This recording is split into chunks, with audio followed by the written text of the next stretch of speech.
ಕಾರಣಕ್ಕೋಸ್ಕರ ಮುನ್ಸೋಮಣ್ಣನ ನಾನು ಹೊಗಳಲ್ಲ.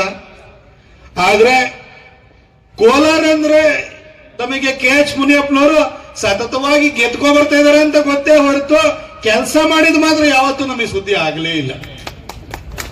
ಆದ್ರೆ ಮುನಿಸ್ವಾಮಣ್ಣ ಗೆದ್ದಾದ ನಂತರ ಒಬ್ಬ ಗ್ರಾಮ ಪಂಚಾಯಿತಿ ಸದಸ್ಯರಾಗಿ ಕಾರ್ಪೊರೇಟರ್ ಆಗಿ ಲೋಕಸಭಾ ಸದಸ್ಯನ ಸ್ಥಾನಕ್ಕೆ ಹೋಗಿದ್ರಿಂದಾಗಿ ಜನರ ಕಷ್ಟವನ್ನು ಹತ್ತಿರದಿಂದ ನೋಡಿ ಮುನಿಸ್ವಾಮಣ್ಣ ಇಲ್ಲಿ ಬಂದು ಕೋವಿಡ್ ಟೈಮ್ ಒಳಗಡೆ ಯಾವ ಬ್ರಿಟಿಷರ್ ಕಾಲದಲ್ಲಿ ಇದ್ದಂತ ಪಾಳು ಬಿದ್ದಿರುವಂತಹ ಆಸ್ಪತ್ರೆಯನ್ನ ಅದನ್ನ ರಿನೋವೇಟ್ ಮಾಡಿಸಿ ಅಲ್ಲಿ ನಮಗೆ ಐಸೋಲೇಷನ್ ಸೆಂಟರ್ಗಳನ್ನ ಮಾಡಿದಾಗ ಕೋಲಾರದಲ್ಲಿ ಇಷ್ಟೊಂದು 100 ಬೆಡೆಡ್ ಹಾಸ್ಪಿಟಲ್ನ ಮುನಿಸ್ವಾಮಣ್ಣ ಸ್ವಪ್ರಯತ್ನದಿಂದ ಮಾಡಿದಾಗ ನಮಗೆ ಕರ್ನಾಟಕದಲ್ಲಿ ಇರೋರಿಗೆ ನಮ್ಮಲ್ಲಿ 16 ಹಾಸ್ಪಿಟಲ್ ಇರುವಂತವರಿಗೆ ಇಲ್ಲಿ ಕೋಲಾರದಲ್ಲಿ ಇರ್ತಾರ ಒಂದು ಸಂಚಲನವನ್ನು ಮೂಡಿಸಿದ್ರು.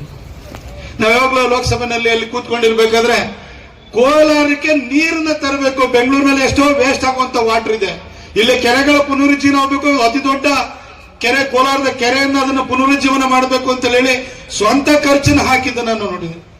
ಹಾಗೆ ಕೋಲಾರ ಮತ್ತು ಬೆಂಗಳೂರು ನಡುವೆ ಪ್ರತಿನಿತ್ಯನೂ ಕೂಡ ಬಹಳ ಜನ ಉದ್ಯೋಗಕ್ಕೋಸ್ಕರ ಬೆಂಗಳೂರಿಗೆ ಹೋಗ್ತಾರೆ. ಅವರಿಗೆ ಸಬರ್ಬನ್ ಟ್ರೈನ್ ಏನಿದೆ ಆ ಪ್ರಾಜೆಕ್ಟ್ ಅನ್ನ ಕೋಲಾರಕ್ಕೆ ವಿಸ್ತರಣೆ ಮಾಡಬೇಕು ಅಂತೇಳಿ ಫೈಲ್ ಇಟ್ಕೊಂಡು ಓಡಾಡಿದ್ ನೋಡಿದೆ. ಇಲ್ಲಿ ಏನು ಚಿನ್ನದ ಗಣಿ ಏನಿದೆ ಅದ್ರೊಳಗಡೆ ಆ ಕಾಲದಲ್ಲಿ ಟೆಕ್ನಾಲಜಿ ಅಷ್ಟೊಂದು ಮುಂದುವರೆದಿರಲಿಲ್ಲ. ಆದ್ರೆ ಈಗ ಏನು ಅದನ್ನ ತೆಗೆದು ಎಕ್ಸ್ಟ್ರಾಕ್ಟ್ ಮಾಡಿ ಬಿದ್ದಿರುವಂತ ಮಣ್ಣಲ್ಲೂ ಕೂಡ ಚಿನ್ನ ಇದೆ, ಅದನ್ನ ಮತ್ತೆ ಅದಕ್ಕೆ ಪುನರುಜ್ಜೀವನ ಮಾಡಬೇಕು, ಅದಕ್ಕೆ ಪುನಶ್ಚೇತನ ಕೊಡಬೇಕು ಅಂತ ಹೇಳಿ ಮೈನ್ಸ್ ಅಂಡ್ ಜಿಯಾಲಜಿ ಮಿನಿಸ್ಟರ್ ಹತ್ರ ಅವರು ಚಪ್ಪಲಿ ಸವಸಿದ್ದು ನಾನು ನೋಡಿದ್ದೀನಿ. ಒಂದೊಂದ್ಸರಿ ಏನ್ ಮಾಡಕ್ಕಾಗುತ್ತೆ ಅಂದ್ರೆ ನಮ್ಮಲ್ಲಿ ನೋಡಿ ವಿರಾಜಿಸ್ತಾ ಇದ್ದಾನೆ ಸೂರ್ಯನಿಗೂ ಗ್ರಹಣ ಬಡಿತದೆ. ಈ ಮುನಿಸ್ವಾಮಣ್ಣ ನಾನು ಚುನಾವಣೆ ಸೋಲದಲ್ಲೇ ಮಾಜಿ ಆಗ್ಬಿಟ್ಟಿದೀವಿ. ಆದ್ರೆ ಮುಂದಿನ ಸರಿ ಅಸೆಂಬ್ಲಿಗೆ ನಿಮ್ಮೆಲ್ಲರ ಆಶೀರ್ವಾದ ಇರಬೇಕು. ಕೋಲಾರದಲ್ಲಿ ಈ ಭಾಗದಲ್ಲಿ ಸಂಪಂಗಿ ಅವ್ರನ್ನ ನೀವು ಯಾವ ರೀತಿ ಕೈ ಹಿಡಿತೀರಿ ಅದೇ ತರ ಕೋಲಾರದಿಂದ ವಿಧಾನಸೌಧದಲ್ಲಿ ಹೋಗಿ ಗುಡುಗ್ಲಿಕ್ಕೆ ನಮ್ಮ ಮುನಿಸ್ವಾಮಣ್ಣನ್ನು ಕೂಡ ಕಳಿಸ್ಬೇಕು. ಯಾಕಂದ್ರೆ ನಂಗೆ ಆನೇಕಲ್ ನಾರಾಯಣ ಸ್ವಾಮಣ್ಣನ ಬಗ್ಗೆ ನಂಗೆ ಏನು ಡೌಟೇ ಇಲ್ಲ. ಬಿಜೆಪಿಯ ಹೆಸರನ್ನೇ ಕೇಳದೇ ಇದ್ದಾಗಲೂ ಕೂಡ ಆನೇಕಲ್ನಲ್ಲಿ ಭೂಮಿನ ಗುದ್ದಿ ನೀರು ತೆಗೆದಂತವ್ರು ಅವ್ರ ಕಮಲವನ್ನು ಯಾವತ್ತೂ ಅರಳಿಸಿದರೆ ವಾಪಸ್ ಅಲ್ಲಿ ಬರ್ತಾರೆ. ಅವ್ರಿಗೊಂದು ಸಚಿವ ಸ್ಥಾನವನ್ನ ಪಡ್ಕೊಳ್ಳುವಂತ ಅರ್ಹತೆ ಇರುವಂತರು ಕೇಂದ್ರದಲ್ಲೂ ಅವ್ರನ್ನ ರೆಕಗ್ನೈಸ್ ಮಾಡಿದ್ರು. ಕೇಂದ್ರಕ್ಕಿಂತ ಅವರಿಗೆ ರಾಜ್ಯನ ಹೆಚ್ಚು ರುಚಿಸ್ತಾ ಇರೋದ್ರಿಂದ ಅವರು ಮುಂದೆ ನಾನಾಗಿ ಹೋಗಲ್ಲ ಅಂತ ಅಂದ್ಬಿಟ್ರು. ಇನ್ನ ವರ್ತೂರು ಪ್ರಕಾಶ್ ಅಣ್ಣ ಇದ್ದಾರೆ, ಸೊ ಮನಸ್ಸನ್ನ ಗಟ್ಟಿ ಮಾಡ್ಕೊಂಡ್ರೆ ಅವರು ಬಿಜೆಪಿನಲ್ಲಿ ಬೆಳೀತಾರೆ ಅಂತ ನನಗೆ ಅನ್ಸುತ್ತೆ. ಹಾಗೆ ನಮ್ಮ ಮಂಜಣ್ಣನು ಕೂಡ ಮುಂದಿನ ಸಾರಿ ಏನೊಂದು ಸಣ್ಣ ಒಂದು ಈ ಅಭಿಮನ್ಯು ತರ ಎಲ್ಲವನ್ನು ಚಕ್ರವ್ಯೂಹವನ್ನು ಬೇಯಿಸ್ಬಿಟ್ಟು ಕಡೇ ಕ್ಷಣಕ್ಕೆ ಒಂಚೂರು ವ್ಯತ್ಯಾಸನ ಆಯ್ತು. ಆದ್ರೆ ಮುಂದಿನ ಸರಿ ವ್ಯತ್ಯಾಸ ಆಗಲ್ಲ. ಕೋಲಾರ ಭಾಗದಲ್ಲಿ ಕೂಡ ಕೋಲಾರ ಚಿಕ್ಕಬಳ್ಳಾಪುರ ಈ ಭಾಗದಲ್ಲಿ ಎಲ್ಲರೂ ಕೂಡ ನೀವು ನಿಮ್ಮೆಲ್ಲರ ಆಶೀರ್ವಾದದಿಂದ ವಿಧಾನಸೌಧವನ್ನು ಪ್ರವೇಶ ಮಾಡ್ತಾರೆ ಅಂತ ನಾನು ವಿಶ್ವಾಸವನ್ನು ಇಟ್ಕೊಂಡು ನಾನು ಅಂಬೇಡ್ಕರ್ ಅವ್ರ ಬಗ್ಗೆ ಒಂದೆರಡು ಮಾತುಗಳು ಹೇಳಲಿಕ್ಕೆ ಇಷ್ಟಪಡ್ತೀನಿ. ಬಹಳ ದೀರ್ಘವಾಗಿ ನಾನು ಭಾಷಣವನ್ನು ಮಾಡ್ಲಿಕ್ಕೆ ಹೋಗಲ್ಲ, ಮತ್ತೆ ಯಥಾವತ್ತಾಗಿ ಅದೇ ಭಾಷಣ ಕೂಡ ನಾನು ಮಾಡ್ಲಿಕ್ಕೆ ಹೋಗಲ್ಲ.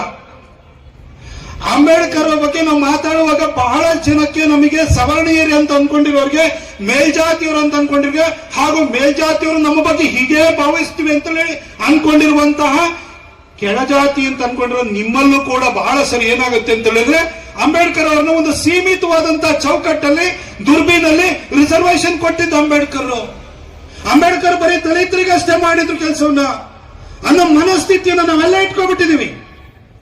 ಅರೆ ಅಂಬೇಡ್ಕರ್ ಅಂತ ಹೇಳಿದ್ರೆ ಬರೀ ದಲಿತರ ಉದ್ಧಾರಕ್ಕೋಸ್ಕರ ಹುಟ್ಟಿದಂತಹ ಮಹಾನುಭಾವರು ಮಾತ್ರನ? ನಿಮ್ಮ ಮನೆ ಒಳಗಡೆ ನೀವು ಭಕ್ತಿಯಿಂದ ನೀವು ಯಾವುದೇ ದೇವರನ್ನ ಪೂಜೆ ಮಾಡಲಿ, ನೀವು ನಿಮ್ಮ ಧರ್ಮ ಗ್ರಂಥ ನಿಮ್ಮ ಮನೆ ಒಳಗಡೆ ನಿಮ್ಮ ಭಗವದ್ಗೀತೆ ಇರ್ಬೋದು, ನಿಮ್ಮ ಮನೆ ಒಳಗಡೆ ನೀವು ಭಕ್ತಿಯಿಂದ ಶ್ರದ್ಧೆಯಿಂದ ಬದ್ಧತೆಯಿಂದ ನೋಡುವಂತಹ ಧರ್ಮಗ್ರಂಥ ನಿಮ್ದು ಕುರಾನ್ ಇರ್ಬೋದು. ಹಾಗೆ ನಿಮ್ಮ ಮನೆ ಒಳಗಡೆ ನೀವು ಬೈಬಲ್ ಇಟ್ಕೊಂಡಿರ್ಬೋದು.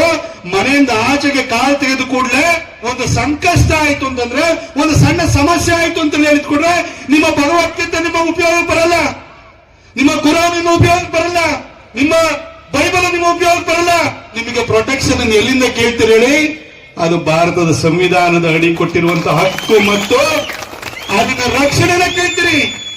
ನಿಮ್ಮ ಮನೆಯ ಭಗವದ್ಗೀತೆ ಇಟ್ಕೊಳ್ಳಿ, ಕುರಾನ್ ಇಟ್ಕೊಳ್ಳಿ, ಬೈಬಲ್ ಇಟ್ಕೊಳ್ಳಿ. ಆದ್ರೆ ನಮ್ಮ ಭಾರತದ ಎಲ್ಲರಿಗೂ ಕೂಡ ಅನ್ವಯವಾಗುವಂತಹ ಒಂದೇ ಒಂದು ಧರ್ಮ ಗ್ರಂಥ ಅಂತ ಹೇಳಿದ್ರೆ ಅದು ಭಾರತದ ಸಂವಿಧಾನ. ಅದನ್ನು ಬರೆದಿರುವಂತರು ಅಂಬೇಡ್ಕರ್ ಅವರು. ಅಂಬೇಡ್ಕರ್ ಅವ್ರ ಬಗ್ಗೆ ಒಂದು ವಿಚಾರನ ಹೇಳಬೇಕು ಅಂತ ಹೇಳಿದ್ರೆ, ಅಂಬೇಡ್ಕರ್ ಅವರು ಈಗ ದಲಿತರಿಗೆ ದೇವಸ್ಥಾನ ಪ್ರವೇಶಗಳು ಇಂಥದ್ರ ಬಗ್ಗೆ ಎಲ್ಲ ಹಿಂದೆಲ್ಲ ನಮಗೆ ಸ್ವಾತಂತ್ರ್ಯ ಸಂದರ್ಭದಲ್ಲೇ ಅಂಬೇಡ್ಕರ್ ಅವರು ದಲಿತರಿಗೆ ನ್ಯಾಯವನ್ನ, ಸಮಾನತೆಯನ್ನ, ಗೌರವಯುತ ಬದುಕನ್ನು ಕೊಡಿಸಬೇಕು ಅಂತ ಹೇಳಿ ಹೋರಾಟವನ್ನು ಮಾಡ್ತಾ ಇದ್ರು. ಆ ಸಂದರ್ಭದಲ್ಲಿ ದಲಿತರಿಗೆ ದೇವಸ್ಥಾನದ ನಿಷಿದ್ಧ ಪ್ರವೇಶ ನಿಷೇಧ ಇರುವಂತಹ ಸಂದರ್ಭದಲ್ಲಿ ನಾಸಿಕ್ನಲ್ಲಿ ಕೇಲಾರಾಮ್ ದೇವಸ್ಥಾನದ ವಿಚಾರದಲ್ಲಿ ಅದು ಪ್ರವೇಶ ಕೊಡಬೇಕು ಅಂತ ಗಾಂಧೀಜಿಯವರು ಹೇಳಿದ್ರು ಕೂಡ ದೊಡ್ಡ ಸಂಘರ್ಷಣೆ ನಡೆಯುತ್ತೆ. ಯಾಕಾಗಿ ದಲಿತರು ದೇವಸ್ಥಾನದ ಪ್ರವೇಶನ ಮಾಡಬಾರ್ದು ಅಂತ ಹೇಳಿದ್ರೆ, ಕೆಲವರು ಪಂಡಿತ ಬಾಬರ ವರ್ಗದವರು, ಕೆಲವರು ಬಹಳ ಸಂಕುಚಿತವಾಗಿ ಯೋಚನೆಯನ್ನು ಮಾಡುವಂತವ್ರು ಏನ್ ಹೇಳಿದ್ರು ಅಂತ ಹೇಳಿದ್ರೆ, ಇದಕ್ಕೆ ಶಾಸ್ತ್ರಗಳು, ಧರ್ಮ ಗ್ರಂಥಗಳು ಅಡ್ಡಿ ಆಗ್ತವೆ ಅಂತ ಹೇಳಿದ್ರು. ಆಗ ಅಂಬೇಡ್ಕರ್ ಅವರು ಶಾಸ್ತ್ರಗಳ ಅಡ್ಡ ಆಗುತ್ತಾ, ಧರ್ಮ ಗ್ರಂಥಗಳ ಅಡ್ಡ ಆಗುತ್ತಾ, ಅದು ಏನು ಅನ್ನೋದನ್ನ ಅವರ ಮೂಲದಲ್ಲಿ ಹೋಗಿ ತಿಳ್ಕೊಳ್ಬೇಕು ಅಂತ ಹೇಳಿ ಅವರ ಸಂಸ್ಕೃತವನ್ನು ಕಲೀಲಿಕ್ಕೆ ಅಂತ ಮುಂದಾದ್ರು. ಹಾಗಾದ್ರೆ ಸಂಸ್ಕೃತವನ್ನು ಕಲಿಸೋರು ಯಾರು? 1929ರಲ್ಲಿ ಚಿಕ್ಕಮಗಳೂರಿಗೆ ಪಂಡಿತ್ ಮದನ್ ಮೋಹನ್ ಮಾಳವೀಯ ಅವರು ಬಂದಿರ್ತಾರೆ. ಕಾಂಗ್ರೆಸ್ಸಿನ ಅಧಿವೇಶನ ಇರುತ್ತೆ. ಚಿಕ್ಕಮಗಳೂರ ಹತ್ರ ಇರುವಂತಹ ಹೊರನಾಡು ಬಳಿನಲ್ಲಿರುವಂತಹ ಒಂದು ಜಾಗದಲ್ಲಿ ಅಲ್ಲಿ ಹೊಸಕೆರೆ ನಾಗಪ್ಪ ಶಾಸ್ತ್ರಿಗಳು ಅಂತಿರ್ತಾರೆ. ನಾಗಪ್ಪ ಶಾಸ್ತ್ರಿಗಳು ಅವರು ಪ್ಲೀಡರ್, ಗವರ್ಮೆಂಟ್ ಪ್ಲೀಡರ್, ಲಾಯರ್ ಆಗಿರ್ತಾರೆ. ಅವ್ರ ಮನೆಯಲ್ಲಿ 6 ಹೆಣ್ಣು ಮಕ್ಕಳು, 4 ಗಂಡು ಮಕ್ಕಳು. ಜೀವನ ನಡೆಸೋದು ಬಹಳ ಕಷ್ಟ ಇರುತ್ತೆ. ಲಾಯಗಿರಿನಲ್ಲಿ ಹೊಟ್ಟೆ ಹೊರೆಯಕ್ಕಾಗ್ತಿರಲ್ಲ. ಆ ಮಧ್ಯದಲ್ಲಿ ಅವರು ಬುದ್ಧನಿಂದ ಬಹಳ ಪ್ರಭಾವಿತರಾಗಿ ಬುದ್ಧ ಭಾಗವತ ಅಂತ ಒಂದು ಪುಸ್ತಕವನ್ನು ಬರಲಿಕ್ಕೆ ಪ್ರಾರಂಭ ಮಾಡಿರ್ತಾರೆ. ಮಾಳವೀಯವ್ರನ್ನ, ಪಂಡಿತ್ ಮದನ್ ಮೋಹನ್ ಮಾಳವೀಯವ್ರನ್ನ ಭೇಟಿಯಾಗುವಂತ ಒಂದು ಅವಕಾಶ ಬರುತ್ತೆ. ಅಲ್ಲಿ ಹೋಗಿ ಅವ್ರನ್ನ ಭೇಟಿಯಾಗಿ ಬುದ್ಧ ಭಾಗವತದ ಪ್ರತಿಗಳನ್ನು ನೋಡಿದಾಗ ಮದನ್ ಮೋಹನ್ ಮಾಳವೀಯವರು ಬಹಳ ಇಂಪ್ರೆಸ್ ಆಗ್ತಾರೆ. ನೀನು ಬಾಂಬೆ ಬಂದು ಬಿಡು ಅಂತ ಕೇಳ್ತಾರೆ. ಅವರು ಹೊಟ್ಟೆಪಾಡಿಗೋಸ್ಕರ ಚಿಕ್ಕಮಗಳೂರನ್ನ ಬಿಟ್ಟು ಬಾಂಬೆಗೆ ಹೋಗ್ತಾರೆ. 1929ರಲ್ಲಿ ಬಾಂಬೆನಲ್ಲಿ ಡಿಸೆಂಬರ್ನಲ್ಲಿ ಕಾಂಗ್ರೆಸ್ಸಿನ ಸಮಾವೇಶ ಏರ್ಪಾಡಾಗಿರುತ್ತೆ. ಆ ಸಮಾವೇಶಕ್ಕೆ ಗಾಂಧೀಜಿಯವರು ಬಂದಿರ್ತಾರೆ, ನೆಹರು ಅವರು ಬಂದಿರ್ತಾರೆ, ಅಂಬೇಡ್ಕರ್ ಅವರು ಕೂಡ ಅಲ್ಲೇ ಇರ್ತಾರೆ. ಅಲ್ಲಿಗೆ ಈ ಮದನ್ ಮೋಹನ್ ಮಾಳವೀಯವರ ಕರೆಗೆ ಹೋಗಿದ್ದಂತಹ ನಾಗಪ್ಪ ಶಾಸ್ತ್ರಿಗಳು ಕೂಡ ಬಂದಿರ್ತಾರೆ. ಆಗ ಗಾಂಧೀಜಿಯವರಿಗೆ ಅಂಬೇಡ್ಕರ್ ಅವರು ಸಂಸ್ಕೃತವನ್ನು ಕಲಿಬೇಕು ಅನ್ನೋ ಆಸಕ್ತಿಯನ್ನು ಹೊಂದಿದ್ದಾರೆ. ಆ ಶಾಸ್ತ್ರಗಳನ್ನ ಮೂಲದಲ್ಲೇ ಸಂಸ್ಕೃತದಲ್ಲೇ ಓದಿ ತಿಳಿಬೇಕು ಅನ್ನೋ ಆಸಕ್ತಿ ಇದೆ ಅಂತ ಗೊತ್ತಿತ್ತಲ್ಲ. ಆಗ ಹೇಳ್ತಾರೆ, ದೇಖೋ ಕವನಾಯ ಅಂತ ಕೇಳ್ತಾರೆ, ನಿಮ್ಗೆ ಒಂದು ಗುರುವಿನ ಶೋಧನೆಯಲ್ಲಿ ಇದೆಯಲ್ಲ, ಗುರುನೇ ಬಂದ್ರು ಅಂತ ಹೇಳ್ಬಿಟ್ಟು ನಾಗಪ್ಪ ಶಾಸ್ತ್ರಿಗಳನ್ನು ತೋರಿಸ್ತಾರೆ. ನಾಗಪ್ಪ ಶಾಸ್ತ್ರಿಗಳ ಹತ್ರ ಸುಮಾರು 7 ವರ್ಷಗಳ ಕಾಲ ಸತತವಾಗಿ ಅಂಬೇಡ್ಕರ್ ಅವರು ಸಂಸ್ಕೃತವನ್ನು ಅಧ್ಯಯನ ಮಾಡಿ ಅಟ್ ದಿ ಏಜ್ ಆಫ್ 43 ಆ ಏಜ್ ಅಲ್ಲಿ ಸಂಸ್ಕೃತವನ್ನು ಅಧ್ಯಯನ ಮಾಡ್ತಾರೆ. ಅಧ್ಯಯನ ಮಾಡಿ ಅದನ್ನು ಕರಗತವನ್ನು ಮಾಡಿಕೊಂಡು ಅವರು ರಿಡ್ಲ್ಸ್ ಇನ್ ಹಿಂದೂಯಿಸಂ ಪುಸ್ತಕವನ್ನು ಬರೀತಾರೆ. ಯಾವ ಶಾಸ್ತ್ರಗಳು, ಧರ್ಮ ಗ್ರಂಥಗಳು ಕೂಡ ಯಾವುದೋ ದಲಿತರು ದೇವಸ್ಥಾನ ಪ್ರವೇಶಕ್ಕೆ ಅಡ್ಡಿಯಾಗಿಲ್ಲ. ಇದು ಮನುಷ್ಯ ಕಟ್ಟಿರುವಂತ ಗೋಡೆ, ಮನುಷ್ಯ ನಿರ್ಮಾಣ ಮಾಡಿರುವಂತ ಬೇಲಿಯನ್ನು ಎಕ್ಸ್ಪೋಸ್ ಮಾಡ್ತಾರೆ. ಇದಕ್ಕೆ ನಾನು ಯಾಕೆ ಈ ವಿಚಾರವನ್ನು ಹೇಳ್ತೀನಿ ಅಂತ ಹೇಳಿದ್ರೆ, ನಮ್ಮ ಹುಟ್ಟಿನಲ್ಲಿ, ನಾನು ಕೇರಿನಲ್ಲಿ ಹುಟ್ಟಿದಿನೋ, ಕಾಲೋನಿಯಲ್ಲಿ ಹುಟ್ಟಿನೋ, ಮೊಹಲಾದಲ್ಲಿ ಹುಟ್ಟಿದಿನೋ, ನನ್ನ ಮನೆಯಲ್ಲಿ ಪರಿಸ್ಥಿತಿ ಏನಿದೆಯೋ, ನಮ್ಮ ಹುಟ್ಟಿನಲ್ಲಿ ಯಾವುದೇ ತಾರತಮ್ಯ ಇಲ್ಲ. ದೇವರು ಯಾವುದನ್ನು ತಾರತಮ್ಯ ಮಾಡಿಲ್ಲ. ಅದಕ್ಕೆ ಹೇಳ್ತಾರೆ, ಜನ್ಮನಾ ಜಾಯತೆ ಶೂದ್ರ ಸಂಸ್ಕಾರತು ದ್ವಿಜ ಉಚ್ಯತೆ ಅಂತ ಹೇಳ್ತಾರೆ. ಹುಟ್ಟಿನಿಂದ ನಾವೆಲ್ಲರೂ ಕೂಡ ಅಜ್ಞಾನಿಗಳು ಅಂತ ಅನ್ಕೊಳ್ಳೋಣ ನಾವು. ಆದ್ರೆ ನಾವು ಶಿಕ್ಷಣದ ಮುಖಾಂತರವಾಗಿ ನಾವು ಜ್ಞಾನಿಗಳಾಗ್ತೀವಿ ಅಂತ ಹೇಳಿ ಅಂಬೇಡ್ಕರ್ ಅವರು ಅದಕ್ಕೆ ಒಂದು ದೊಡ್ಡ ಉದಾಹರಣೆ.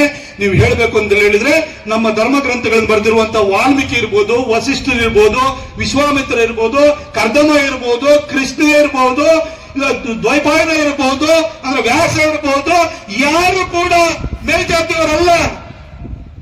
ಸ್ವಾಮಿ ವಿವೇಕಾನಂದರು ಇರ್ಬೋದು, ಸ್ವಾಮಿ ದಯಾನಂದ ಸರಸ್ವತಿ ಅವರು ಇರ್ಬೋದು, ಕೆ ಮುನ್ಷಿ ಅವರು ಇರ್ಬೋದು, ಯಾರನ್ನು ಕೂಡ ಮೇಲ್ಜಾತಿಯವರಲ್ಲ.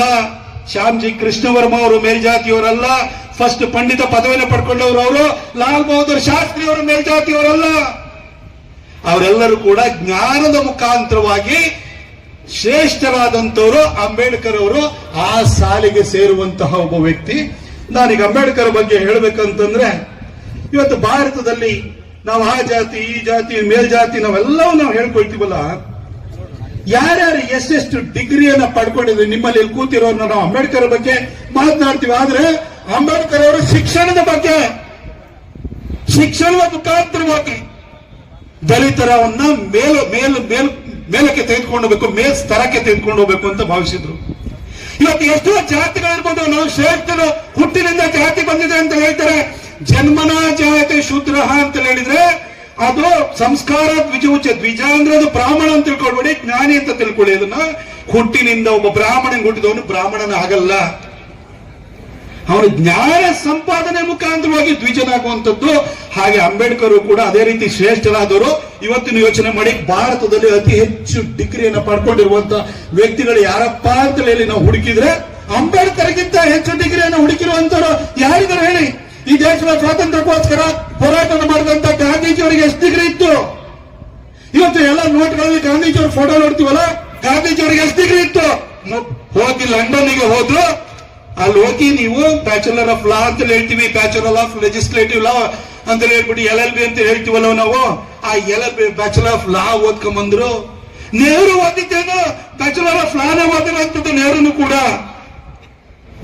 ಸಾವರ್ಕರ್ ಕೂಡ ಲಾನೇ ಓದಿದ್ದು, ಸರ್ದಾರ್ ವಲ್ಲಭಾಯ್ ಪಟೇಲ್ ಅವರು ಕೂಡ ಲಾನೇ ಓದಿದ್ದು.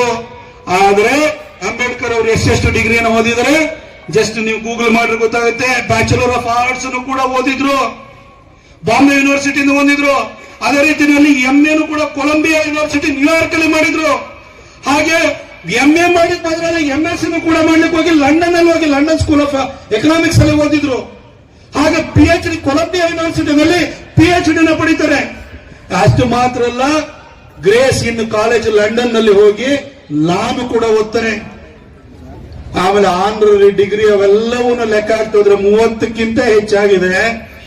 MA, MSc, ಬ್ಯಾಚುಲರ್ ಆಫ್ ಲಾ ಎಲ್ಲ ಡಿಗ್ರಿಗಳನ್ನು ಓದಿದಂತಹ ವ್ಯಕ್ತಿ ಅಂಬೇಡ್ಕರ್ ಅಂತವರ ಜ್ಞಾನಿ.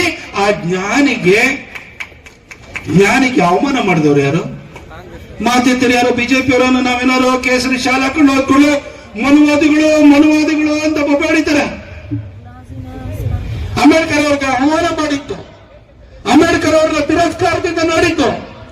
ಈ ಬಿಜೆಪಿಯ ಮನುವಾದಿಗಳ ಬಿಜೆಪಿ ಅಂತ ಹೇಳಿ ಕೂಡ ದೊರೆತ ವಿರೋಧಿಗಳು.